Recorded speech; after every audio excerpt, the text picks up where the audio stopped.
Tá, agora entrando na fase aqui do inquérito final, eu dei uma lida aqui em toda a parte que eu imprimi, e a conclusão não foge muito aí do que a gente já sabia, né, sobre o caso.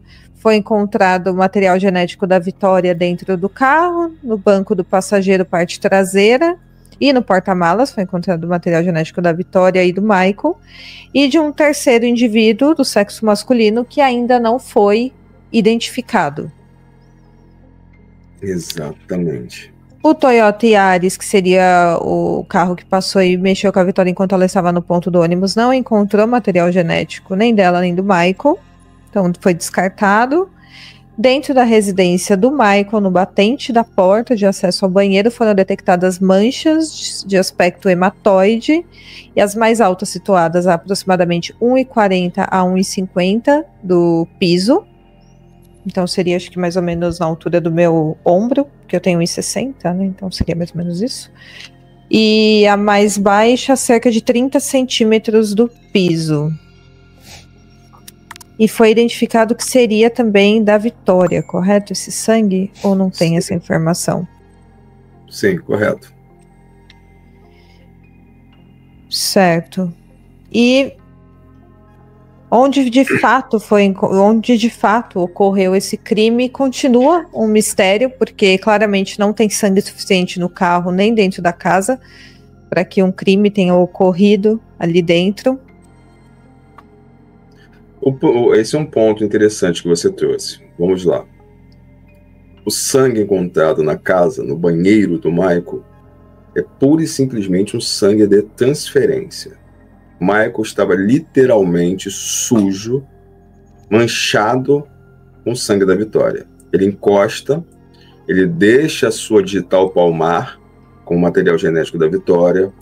Provavelmente ele encosta a sua perna ali também, numa posição que, se você pensar, você pode claramente enxergar que é aquela posição que a pessoa bota a mão assim, se encosta e fala assim, o que eu fiz? Sabe, quando Sim. você encosta na parede e fala assim, meu Deus, o que eu fiz? Verdade. E nesse momento ali, ele faz a transferência de material genético. Ele se lava, se limpa, não tem mais material nenhum genético ali dentro do banheiro, dentro da casa, ou no chão. Porque se você imagina, se a Vitória entra, você tem material genético na casa inteira. Da porta da sala até o banheiro. Você não tem. Você só tem o local que Michael encosta. E é claramente uma posição ali que me parece uma posição de arrependimento. Mas eu não acredito que seja arrependimento do crime, tá? Mas arrependimento da forma com que ele fez que possa ser descoberto. Claro, com certeza. Então, é a posição que ele é uma pessoa baixa, tá? Que deve ter 1,70 m no máximo. Uhum. E a posição que ele coloca ali é onde ele encosta, e o pé é aquela posição que você se apoia, de apoio, entendeu? Aquela posição que você fica, o que eu fiz? É isso. Essa para mim fica muito claro. E aí depois a gente vai aqui mais pro final, a gente vai falar sobre uma possível motivação, né? Porque é uma coisa que não entra na minha cabeça, por que tanta raiva que eles tinham dessa moça para cometer um crime desse tipo. Mas ainda aqui no inquérito final, tá escrito que aponta o Michael como autor praticamente exclusivo, polo ativo dos hediondos crimes perpetrados em face da adolescência Vitória. Então ele seria como responsável um sujeito concreto. Consequências apresenta como responsável um sujeito concreto. É como se falasse que ele cometeu o crime sozinho nesse trecho, ou eu que não entendi direito. Não, ele está escrito exatamente isso. E é isso que eu falo, você está indo de encontro ao material produzido. Você está indo de encontro às próprias testemunhas. Isso para mim, complica. Quando for para a audiência de instrução e julgamento, que é realmente a produção de provas, como é que você vai lidar com isso? Como é que você vai lidar com essa situação de 3 pessoas falando? Isso é até temerário para a própria acusação do Michael. Porque vão falar que, olha, vocês estão falando aqui que foi o Michael, que foi o Michael, que foi o Michael, mas vocês têm 3 testemunhas que colocam outra pessoa aqui no carro, na situação do carro. O meu cliente foi coagido a participar por essa terceira pessoa que vocês não sabem quem é. Foi coagido, ele tem medo de falar quem é, e ele só dirigiu o carro e foi forçado a carregar o corpo da Vitória. E aí? Porque a prova está lá. Isso Exatamente. Pode virar uma prova da defesa. Olha que situação. O Michael também estava coagido. Pronto, e aí? Quem também. É a pessoa? Ele tem medo de falar, ele tem medo da vida dele, foi ameaçado que a vida dele estaria em risco e da sua família, por isso ele não pode falar. Mas vocês têm material aí suficiente para saber que tem uma terceira pessoa aí. Pronto. Olha a tese de defesa. Isso eu estou fazendo aqui numa conversa rápida. Um advogado experiente, um advogado acostumado com isso, vai transformar esse limão numa limonada suíça para servir um batalhão. Com certeza.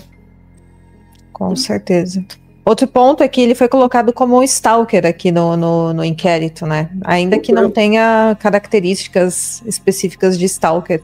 Teria as fotos, né, da Vitória no celular dele diante de tantas outras moças, mas agora a perseguição de um stalker que acontece quase que diariamente, ou acontece de forma contínua, a gente não tem aqui nenhuma prova de que isso ocorria, né? A gente sabe que ele viu sabia por onde ela passaria naquela noite, afinal de contas eram vizinhos de bairro, e só isso, né? E as fotos, isso aí não sei se caracterizaria como um stalker. Eu perguntei também para o Dr. Fábio Costa, ele também não acredita que Michael era um stalker de fato da Vitória. Vamos entender aqui, para o pessoal compreender aqui, para a gente, nosso público. Quando nós falamos stalker, é uma pessoa que tem fixação em outra. Ela tem verdadeira fixação, ela cria histórias fantasiosas na cabeça, ela foge da realidade, ela acredita que aquela pessoa que é a sua obsessão tem algum laço afetivo, amoroso, ou seja de qualquer sentimento, e ela fica procurando diariamente, continuamente aquela pessoa.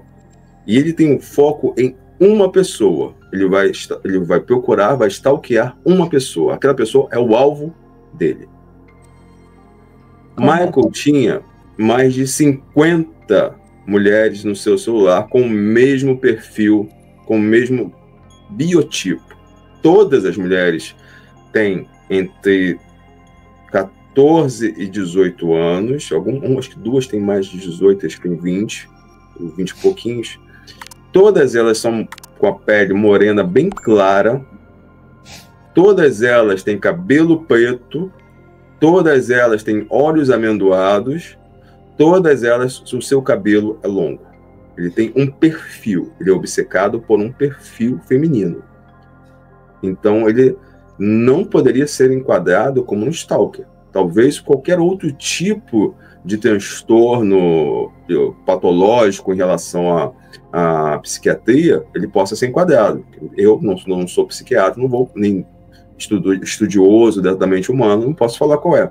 Mas do perfil do stalker, ele não se encaixa. Com certeza, eu também concordo. Acredito que não se encaixe mesmo, até de outros casos que eu já abordei aqui no meu canal, de pessoas que são vítimas de perseguição e as características são outras, né? Não se encaixa, não se enquadraria aí, não. Eu descobri um método que me faz faturar alto todos os meses, mesmo sem precisar aparecer. Dá uma olhada aqui, ó. Mais de 10 mil todos os meses, 18 mil em apenas um mês. E depois de muito tempo, eu decidi revelar esse segredo. Eu quero que você, assim como eu, descubra como faturar muito com o canal de cortes, começando com o que tem daí da sua casa. Clique no link abaixo e vem, estou te esperando para revelar esse segredo.